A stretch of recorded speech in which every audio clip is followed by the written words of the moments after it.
J'écoute, j'écoute. Ce son merveilleux me ramène à ma véritable demeure. Elle a vraiment un très joli son, cette cloche. Et en écoutant la cloche, j'ai senti la présence de Tai, notre maître. Et j'ai eu la même sensation que quand j'ai eu plusieurs fois l'occasion d'être assis tout près de lui et de sentir que d'un seul coup, il y a tout qui relâche. Il n'y a plus besoin de s'identifier à quoi que ce soit, de chercher quoi que ce soit, c'est là, c'est évident. Et je viens de sentir la même chose avec cette cloche. Et c'est la première fois que ça me fait ça, aussi fort. Donc voilà, je vous le partage. Donc la cloche peut être vraiment, vraiment un très très grand soutien quand on a besoin de se détendre, de simplement se retrouver, se rencontrer à nouveau, être là. Alors, chers amis, cette tournée francophone itinérante dans laquelle nous sommes à la 5e étape. Elle a comme titre « Ensemble, cultivons la paix et l'ouverture du cœur ». Et la semaine dernière, j'ai partagé sur l'ouverture du cœur. Et ce soir, je voudrais commencer par le premier mot. Je voudrais partager sur « ensemble ». Et comme ce matin, nous avons eu une transmission des 14 entraînements, nous avons eu 10 personnes qui ont reçu les 14 entraînements ce matin pour la première fois à la Source Guérissante ou à la Maison de l'Inspire. C'était une très très belle cérémonie. Et que ces 10 personnes se sont engagées sur la voie des Bodhisattvas dans la communauté de l'inter-être. Et dans cette salle, il y a beaucoup de membres de l'inter-être. Levez la main les membres de l'inter-être pour voir, je suis sûr qu'il y en a plein. Ouais. Il y en a beaucoup. Merci d'être là.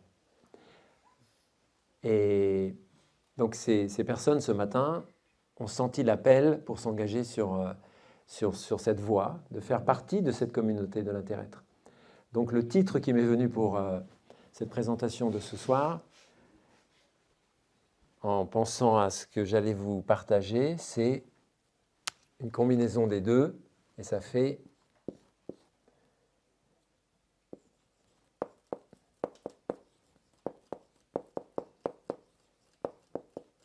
inter-être ensemble.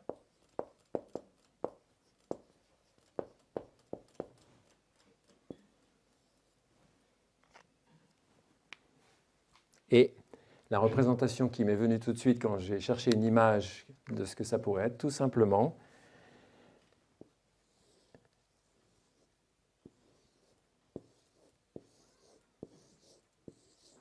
une petite marguerite, parmi toutes les marguerites que j'ai croisées sur mon chemin aujourd'hui.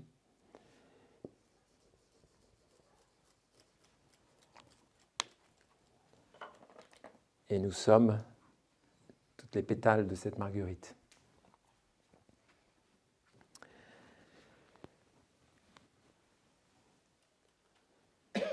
Alors oui, je me suis senti inspiré de revenir sur ce mot « ensemble » et en particulier sur « inter-être ensemble ».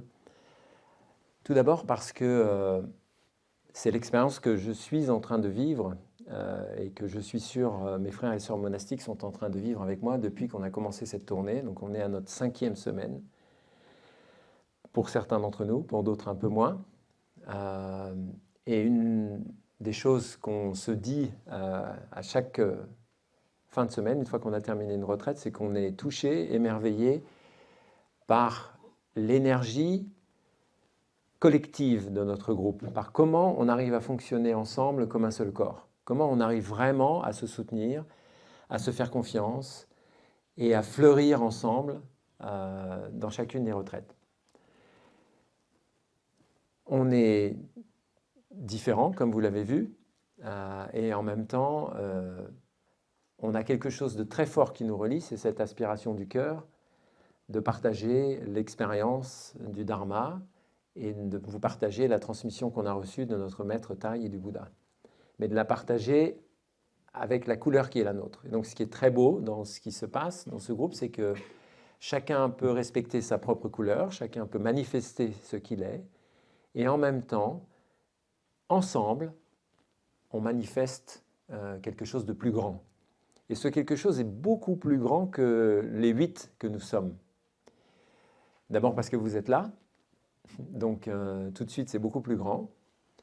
Et parce que il y a quelque chose qui opère directement à partir du moment où on se retrouve en sangha, en communauté, même avec des personnes nouvelles, il y a quelque chose directement qui se manifeste et qui vient quelque part nous soutenir. Et c'est cette chose-là que je voudrais un petit peu essayer d'explorer avec vous.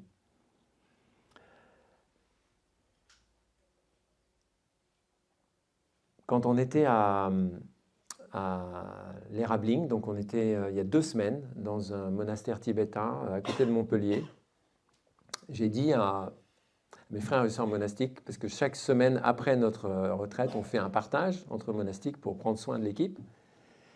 Et j'ai dit une chose, c'est que je me suis rendu compte le samedi pendant la retraite que si je devais être tout seul à faciliter une retraite comme celle-là, il y avait 160 personnes, j'ai senti au fond de moi que j'aurais été complètement terrorisé. Mais vraiment terrorisé.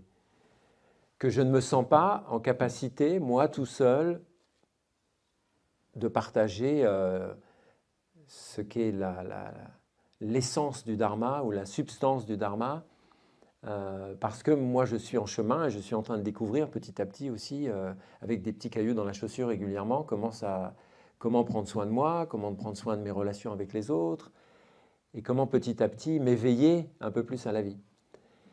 Et ce que je constate, c'est que mes autres frères et sœurs, ils sont comme moi. On est tous, je leur ai dit, on est tous un peu bancal.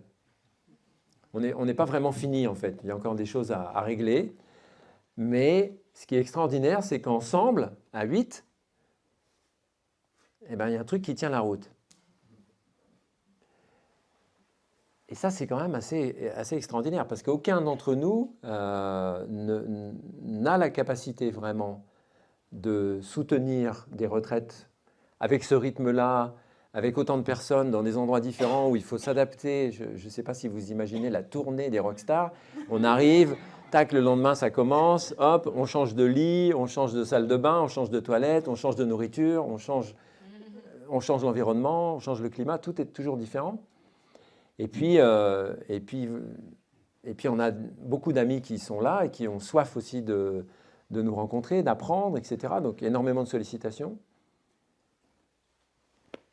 Et quelque part, comme c'est beaucoup plus grand que nous et qu'on fait tous ce petit pas de côté pour ne pas s'identifier à la personnalité ou à « c'est moi qui fais », on relâche ça, il y a quelque chose qui se fait. Alors en grande partie parce qu'il y a les sanghas laïcs partout en France qui opèrent et qui nous accueillent. On a vu aussi que pour les sanghas laïcs, ce n'est pas toujours facile. Ça fait frotti-frotta, un peu. Mais chez nous aussi, ça fait frotti-frotta, hein, je vous rassure. C'est normal. Entre humains, on se frotte. Et d'ailleurs, il y a une très belle image. Il faut que les pierres se frottent dans la machine à laver pour finir par être un peu polies à la fin et un peu plus rondes, un peu plus douces. Et je vois qu'à titre personnel, je me suis beaucoup adouci depuis que je suis arrivé dans la communauté monastique. Et donc il y a une magie qui opère véritablement. La semaine dernière, on était à Lille, on était dans un monastère, enfin dans une maison diocésaine chrétienne, donc on était entouré de l'atmosphère chrétienne. On avait 160 personnes et vraiment, j'ai senti collectivement et en particulier dans la famille de partage dans laquelle j'étais, une énergie de communion, une énergie d'amour qui nous a tous donné les larmes en fait. Mais vraiment comme quelque chose qui réalise qu'en fait c'est possible. Parce que je crois que beaucoup d'entre nous ont doute que c'est possible, de retrouver cette sensation première d'une communion totale avec le vivant, avec les êtres humains en particulier. Il y a eu tellement de blessures, tellement de souffrances sur notre chemin que moi, ça m'a pris longtemps de restaurer une confiance aussi dans les êtres humains. Et je pense que c'est le cas de beaucoup d'entre vous, beaucoup d'entre nous. Et là, dans ce cercle, on était plus de 20, et j'ai senti que très rapidement, tous les systèmes défensifs se sont relâchés, et ce qui est apparu, c'est ce qui nous relie. C'est cette chose difficile à manifester, à saisir, mais que vous avez déjà senti probablement en arrivant ici ou dans vos expériences passées dans différents groupes de pratique. Et c'est pour ça qu'on est là. Pour retrouver cette sensation originelle de l'unité. Dans ma famille de partage, il y a un monsieur qui était là et qui a dit, parce que je vous ai dit qu'on est des rockstars, donc on commence à être un peu célèbre, et donc il y a un de mes frères qui a dit, Frère Bienveillance, c'est une célébrité, donc après tout le monde a rigolé, évidemment.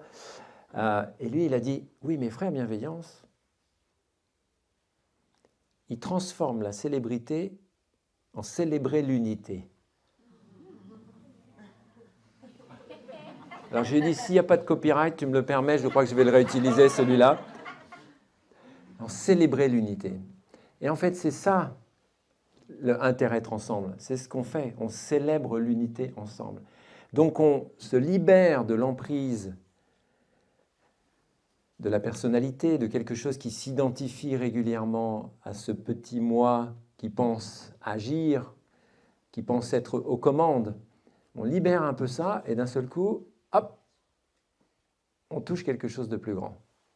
Et le plus grand, c'est la Sangha, c'est la première expérience. Il n'y a pas besoin d'aller chercher plus loin dans quelque chose peut-être qui serait un peu ésotérique. C'est dans ce cercle, à Lille, à l'Érabling, dans la retraite en Isère, à Corps et en Suisse, où à chaque fois, on a senti la même chose.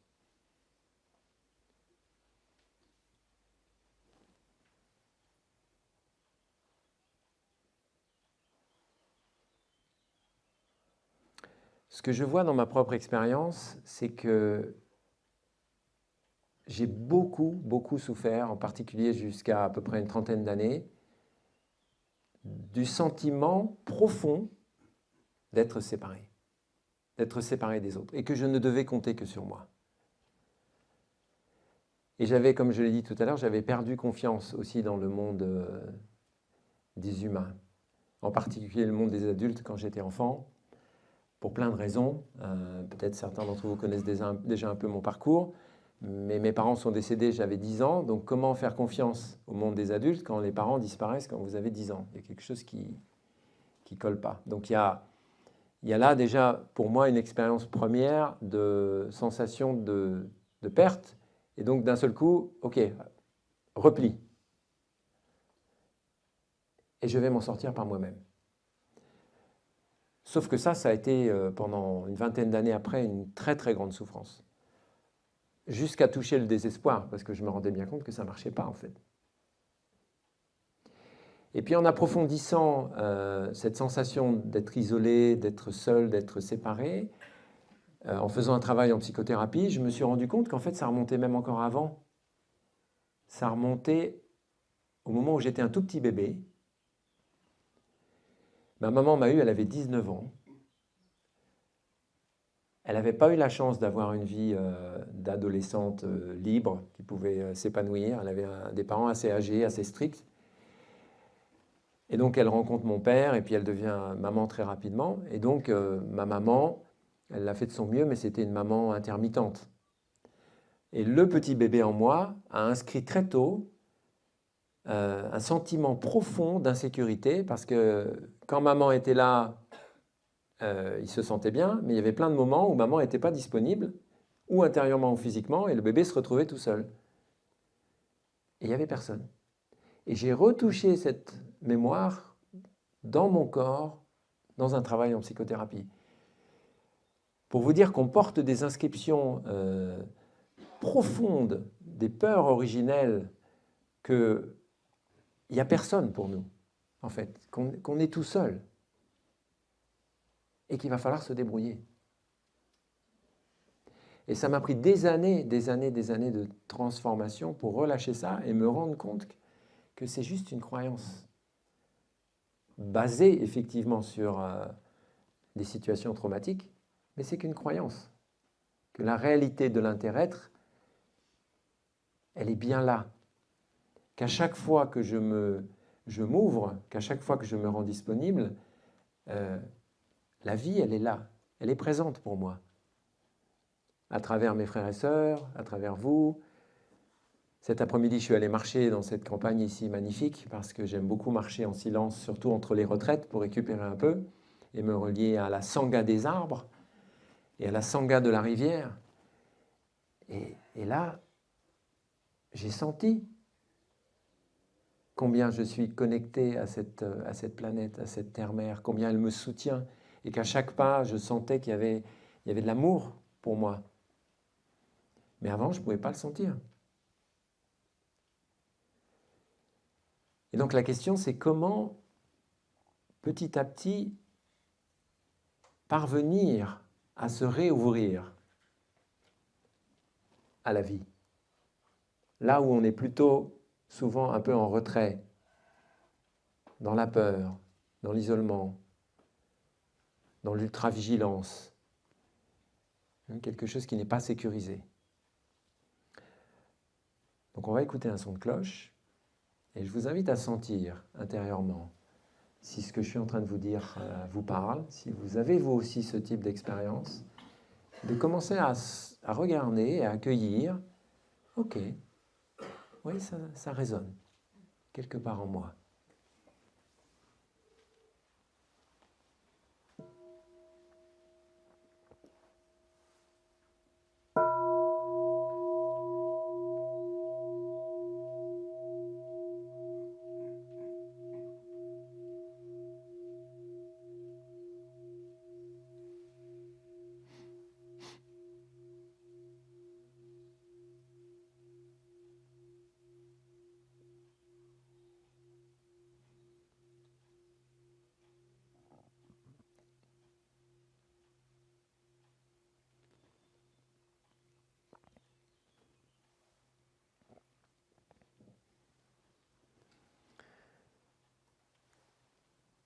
Je vous fais cette invitation parce que ce qui nous est proposé par notre maître Thaï et par l'enseignement du Bouddha et par la communauté, c'est un chemin de vérité avec nous-mêmes.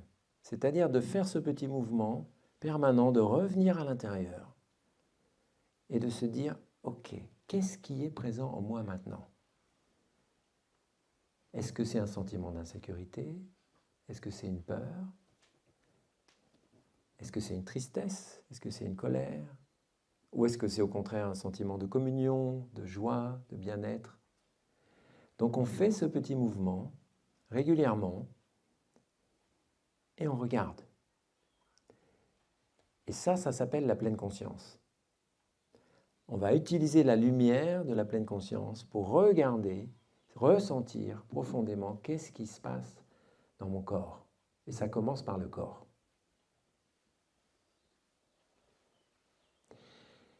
Hier soir, quand je suis rentré dans ma chambre, j'ai senti d'un coup une fatigue énorme. Et le mot qui est venu, c'est lassitude. Je sentais une lassitude, mais vraiment profonde. Et là, tout de suite, mon mental s'est un peu emballé. Il a commencé à dire « Oh là là, t'es mal barré.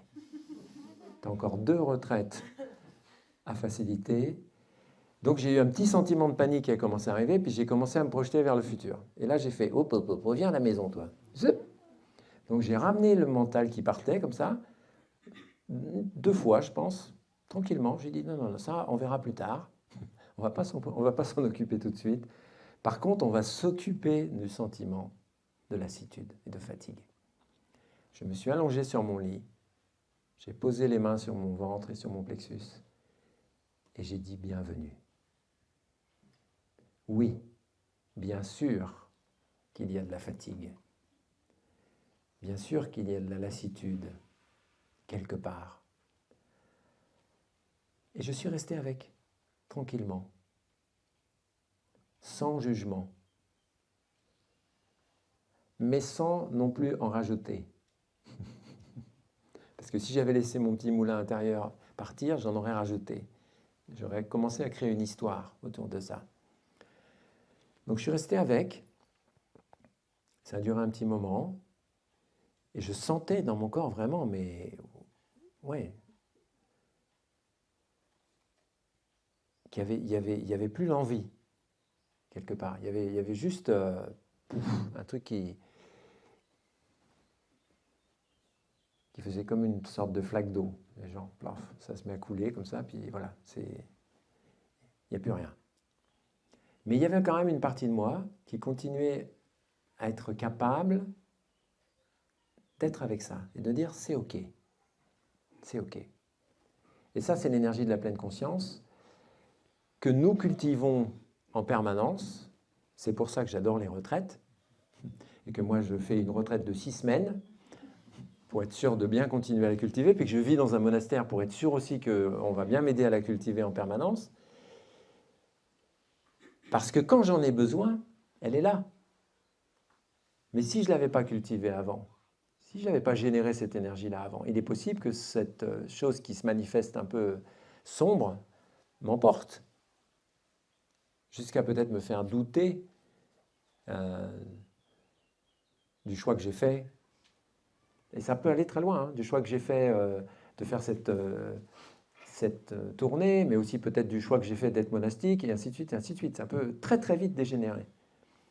Mais comme l'énergie de pleine conscience, elle est là, elle est disponible, et elle est disponible grâce à vous, elle est disponible aussi grâce à l'énergie collective, le intérêt ensemble.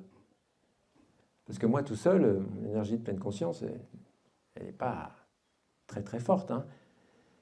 Ma frère Confiance, quand il me voit marcher, il ne dit pas comme pour sœur Yaknim. Ça ne lui fait pas le même effet, je suis sûr. Pas encore. Comme dirait sœur Yaknim, pas encore. Mais je ne me juge pas, c'est comme ça, c'est en chemin. Mais par contre, avec l'énergie collective, là, je suis safe. Parce que ça veut dire que vous bossez pour moi. Mais moi, je bosse pour vous aussi. Hein. Donc, c'est un échange. Voilà. On se soutient. C'est pour ça que le ensemble est très important là.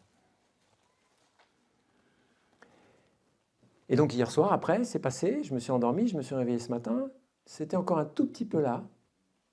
Mais j'ai vu que ça avait déjà changé, que ça avait bougé. Et là, je me suis dit, OK. Alors, il faut que je continue à en prendre soin aujourd'hui, parce que la retraite commence ce soir. Alors, il y avait la transmission ce matin, et j'avais un peu de temps cet après-midi. Et là, j'ai fait quelque chose de bon pour moi. Je me suis dit, OK, je vais faire un petit sevrage relationnel. Je ne vais pas aller à la rencontre de tout le monde, et même si j'adore ça et que je suis très content d'échanger, j'ai dit non, non, ce qu'il faut là pour moi, c'est du silence, la nature, la terre-mère, et je sais par l'expérience que ça me permet de me ressourcer. Et je suis allé marcher 3 heures dans cette merveilleuse nature, comme j'avais fait lundi déjà. Voilà.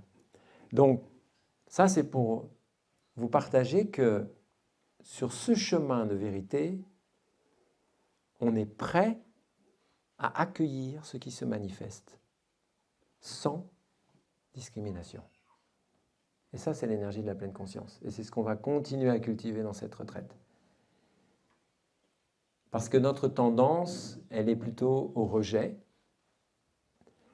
J'en ai parlé la semaine prochaine, donc vous verrez prochainement sur YouTube les autres partages de mes frères et sœurs aussi. On a plutôt tendance à rejeter ou à juger. Et nous, on fait l'inverse. On dit bienvenue. Bienvenue ma fatigue. Bienvenue ma tristesse. S'il te plaît, entre dans mon salon, installe-toi, on va prendre un petit thé ensemble. Et on va prendre soin l'un de l'autre. Parce que c'est quand même incroyable, notre corps ne ment pas, il nous donne l'information dont on a besoin. Mais nous, on n'a pas toujours envie de l'entendre.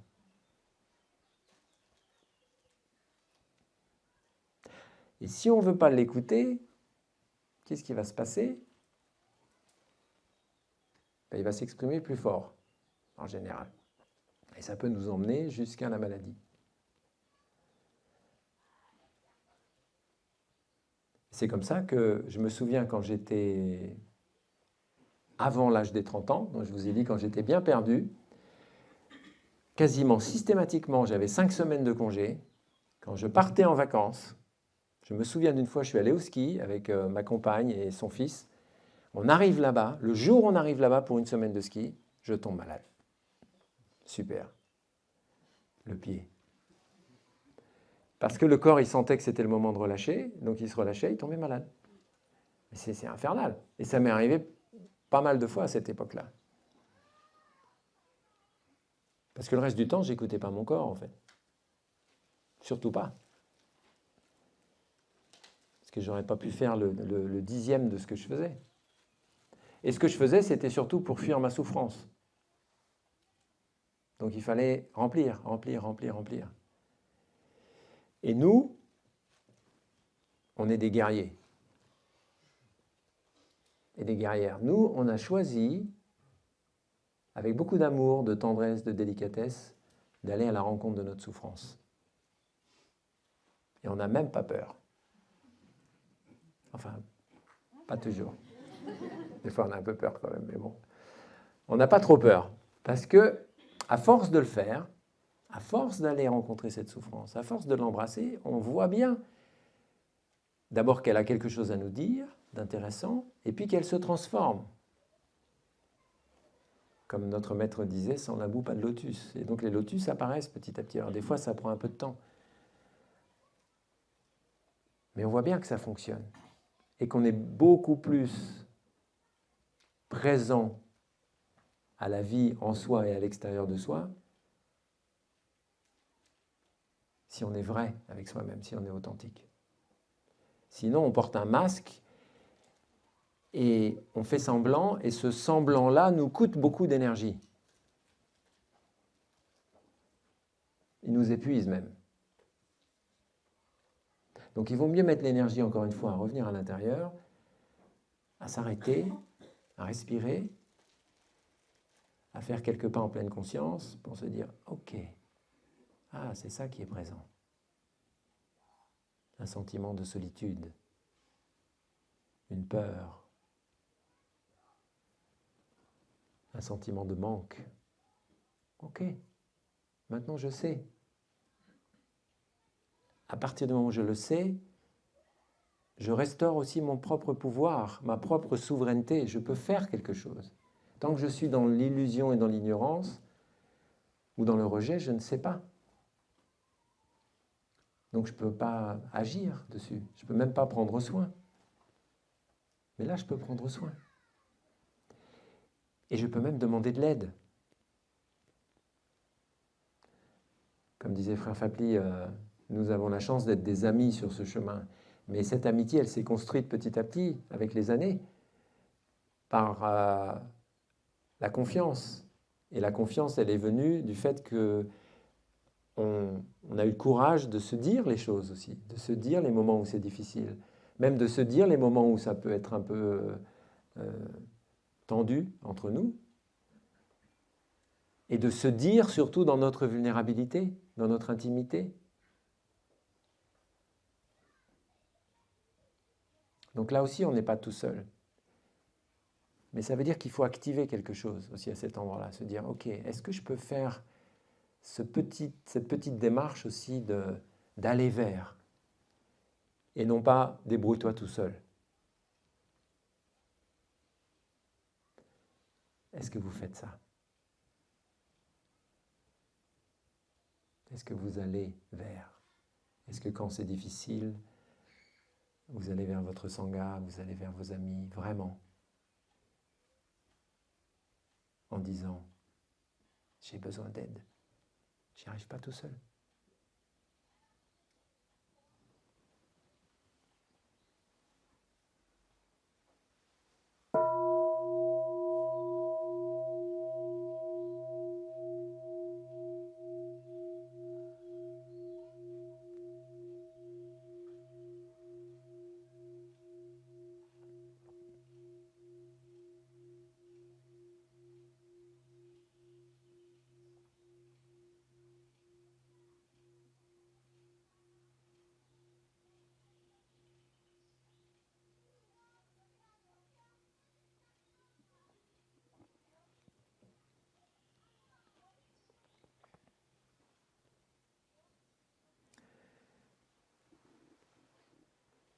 Alors je disais tout à l'heure que dans notre équipe monastique, on arrive à fonctionner comme un seul corps et on arrive à fonctionner avec vraiment, vraiment beaucoup d'harmonie. Et ça, c'est parce que justement, chacun d'entre nous, on fait régulièrement ce petit mouvement intérieur pour regarder, prendre soin. On fait de notre mieux en se disant « Ok, où j'en suis ?» Et on essaye, tant bien que se faire, parfois c'est difficile, mais quand même, de dire aux autres aussi là où on en est. Et si mes frères et sœurs savent que je suis dans un moment de vulnérabilité, ça a été le cas il y a 2 semaines dans une retraite, en plein milieu de la retraite, j'ai touché vraiment une grande vulnérabilité. Je suis allé voir mon ami, je lui ai dit voilà, waouh, là ça m'a percuté, il s'est passé quelque chose. Et lui, il m'a dit aussi que ça l'avait percuté autre chose. Donc on s'est dit, ah ben nous voilà bien, on est tous les deux vulnérables. Ah ben c'est parfait. Mais comme on sait aussi que ça fait partie du processus, et que quand on est dans la vulnérabilité, c'est aussi là où ça s'ouvre intérieurement. C'est aussi là où il se passe des choses. Parce que le reste du temps, c'est un peu fermé. Mais là, d'un coup, c'est plus fermé, c'est complètement ouvert. Alors ça tremble à l'intérieur. Je ne sais pas si vous avez déjà fait cette expérience. Mais moi, je sais que quand je suis à cet endroit-là, il va se passer quelque chose d'intéressant. Il y a quelque chose qui va lâcher.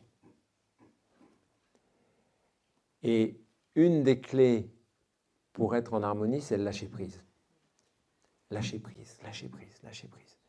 Lâcher prise de cette part de moi qui se dit que peut-être je devrais faire mieux. Non, qui se dit que sûrement je devrais faire mieux. Beaucoup mieux même.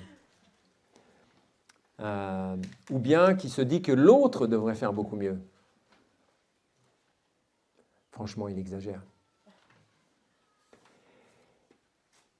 Et une des clés de l'harmonie, c'est aussi justement qu'on est très conscient qu'en fait, en permanence, nous faisons des projections sur les autres. Et qu'on se place assez facilement en position de victime. Et d'ailleurs, c'est dans les 14 entraînements. Ce matin, en le lisant, je me disais, ah ouais, yes, je ne me positionnerai pas en victime. C'est écrit. Et moi, ça fait longtemps que j'ai intégré ça. Et ça m'a beaucoup aidé dans ma vie. Parce que j'ai été longtemps en situation de victime. Et quand j'ai réussi à inverser ça, ça a changé complètement mon positionnement. Donc quand je fais une projection sur un de mes frères ou de mes sœurs, ou sur vous, je fais comme tout à l'heure quand c'est mon histoire qui partait un peu...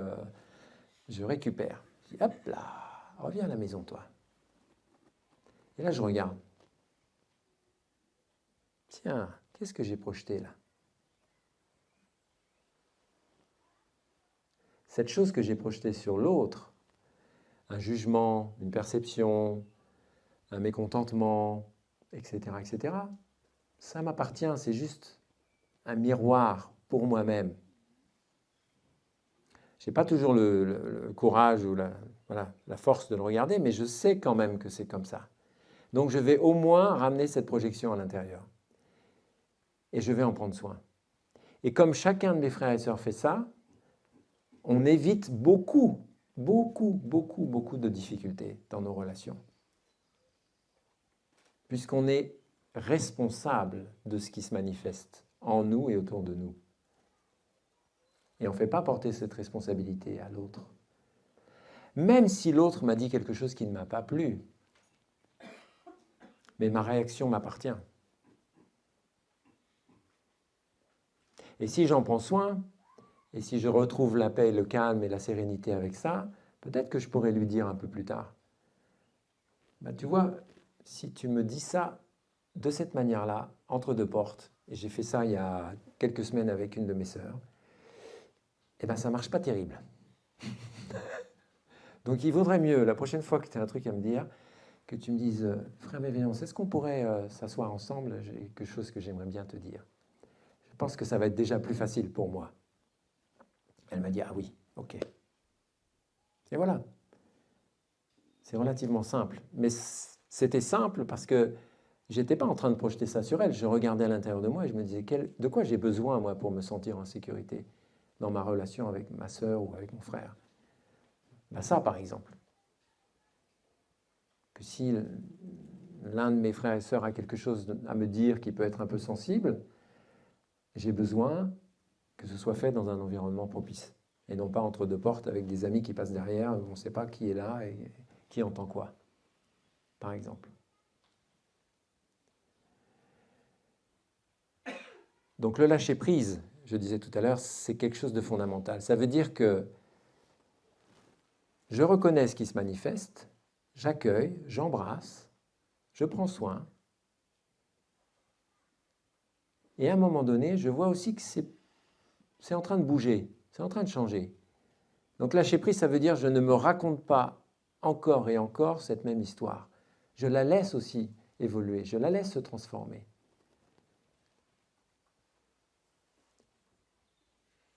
Mais c'est aussi bien sûr lâcher prise de nos idées, de nos perceptions, de notre façon d'imaginer le monde.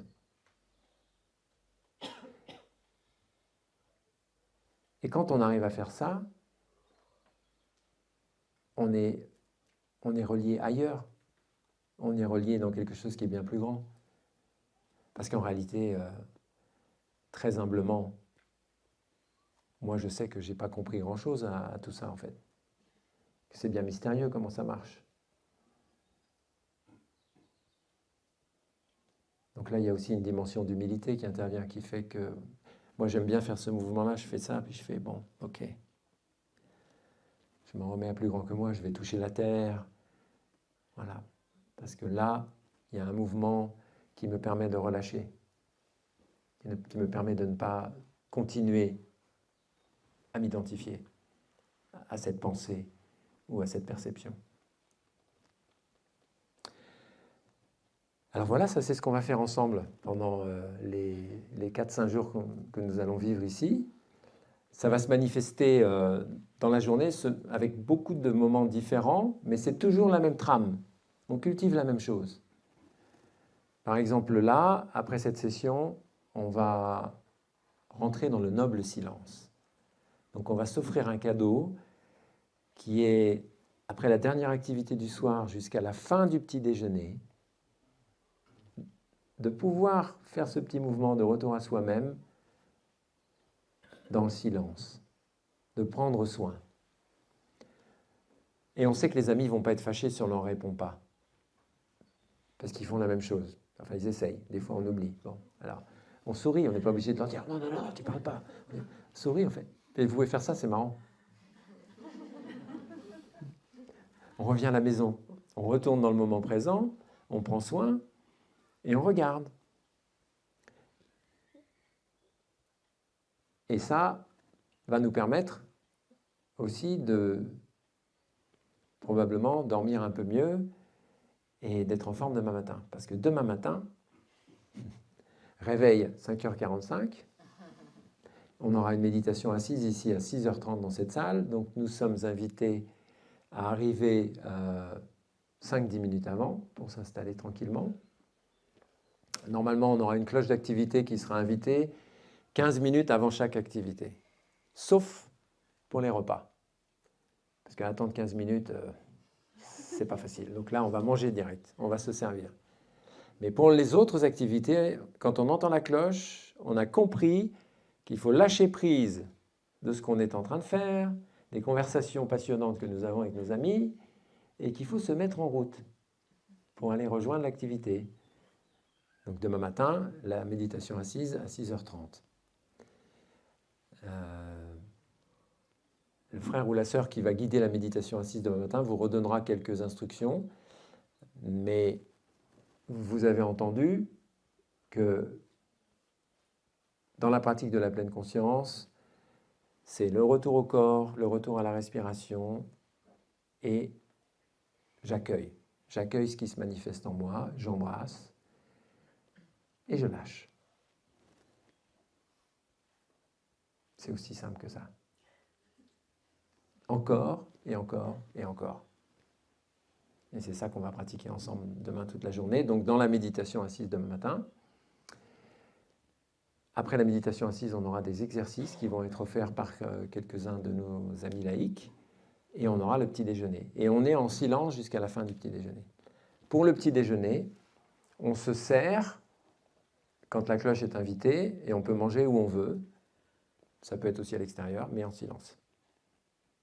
OK? Et puis on va continuer ensemble. On aura un enseignement demain matin, ensuite on aura une marche méditative. Ce qu'on se propose de faire aussi, puisque nous sommes une communauté de pratique pendant quelques jours, c'est vraiment d'avoir cette conscience de l'intérêt-être ensemble. Et l'intérêt-être ensemble fonctionne très bien. Si on ralentit un petit peu, donc ça veut dire on peut par exemple pratiquer la marche méditative quand on va se servir à manger, quand on va aux toilettes, quand on va boire un thé. On peut être un tout petit peu plus lent, un tout petit peu plus conscient. On peut se donner comme petit challenge qui n'est pas évident de marcher et de s'arrêter si on veut parler. En général, on marche, on papote. N'est-ce pas? Alors vous allez nous voir le faire aussi, donc je vous rassure. Donc aidez-nous, s'il vous plaît. Donc on fait une chose à la fois, c'est le zen. On marche, on marche. Et si on veut papoter, on s'arrête, on se regarde, on échange, on sourit, on s'incline et on continue. Et ça va permettre de cultiver l'intérêt-être ensemble. Ça s'appelle aussi les manières raffinées dans notre tradition. Donc la manière dont on ouvre la porte, la manière dont on ferme la porte, dont on s'incline avant de se servir à manger, on s'incline devant notre coussin, on s'incline quand on se croise dans les escaliers, et on se sourit. Tout ça participe en fait de cette qualité d'être ensemble, d'intérêt-être ensemble. Et c'est ça qui va faire, comme je le disais au début, qu'on va se détendre petit à petit et qu'on va se sentir en sécurité. Parce qu'on diminue le niveau potentiel d'agression.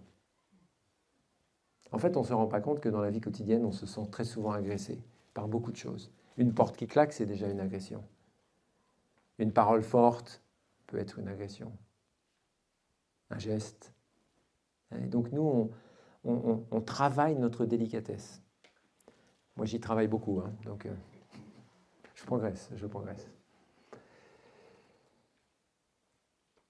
Et donc, au fur et à mesure de la journée, nos frères et sœurs vous présenteront les différentes pratiques. Donc c'est pour ça que je ne vous les ai pas présentées ce soir en détail, parce qu'on s'est rendu compte aussi que souvent, après on oublie, donc c'est mieux d'avoir la présentation et de la mettre en pratique tout de suite, par exemple pour la marche ou pour le repas demain midi. Et puis ce sera pareil pour le partage, et ainsi de suite. Ce qu'on se propose aussi, c'est de mettre, si possible, de côté nos téléphones portables, de les sortir le moins possible de leur chambre, de faire un break, quoi. Alors, si vous pouvez faire un break complet, c'est le meilleur. Ça, c'est l'option full mindfulness, la pleine conscience totale. Qui est capable de relever le défi? Qui veut relever le défi? 4 jours sans téléphone portable? Oui, madame là-bas, monsieur! En mode avion. Très bien. Et si vous pouvez, très sérieusement, éviter de les sortir à l'extérieur, parce qu'en fait, ce qui se passe et qu'on ne se rend pas compte, c'est que c'est une forme de contamination. En fait, si je vois quelqu'un qui prend son téléphone, je vais avoir envie de prendre le mien. Puis je vais me dire, ah oui, c'est vrai, il faut que je regarde mon visage. Et c'est quand même dommage. Parce qu'une opportunité comme celle qu'on a là, c'est rare. Alors vous nous verrez peut-être les monastiques aussi avec nos téléphones. On a des bonnes raisons. N'est-ce pas, grande sœur? Parce que nous, on a des trucs à gérer. Non, on va essayer de faire aussi attention. Mais voilà, je dis ça un peu en rigolant parce que ça peut arriver. Mais on fait cet effort ensemble aussi de voir, et ça va avec les manières affinées, de voir qu'en fait, on s'influence les uns les autres. Donc on peut s'influencer dans une direction qui est lumineuse, qui prend soin, qui développe la sécurité, le sentiment de bien-être, le sentiment d'amour. Et puis je vais revenir à la cloche, comme je le disais au tout début, pour terminer ce partage. nous allons avoir la chance d'avoir dans la journée un certain nombre de cloches qui vont être invitées. Alors la cloche d'activité, elle est un peu différente de celle-là, elle fait 10 coups. Ok? À chaque fois qu'on entend la cloche, magnifique. C'est l'opportunité pour revenir à son corps, à sa respiration, au moins 3 fois, sourire, se détendre. Et la chose la plus importante qu'on puisse s'offrir, c'est la détente. Je me détends. Et on va avoir comme ça pas mal d'occasions dans la journée, donc profitons-en. C'est vraiment une amie spirituelle. Elle nous ramène inlassablement dans le moment présent.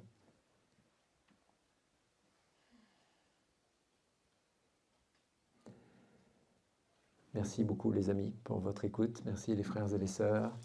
Je nous souhaite à tous une merveilleuse retraite qui est déjà bien commencée. Je le sens dans votre qualité de présence, dans ce qui est présent dans cette salle. Et je nous invite à terminer avec 3 sons de cloche pour vraiment relâcher, célébrer l'unité ensemble.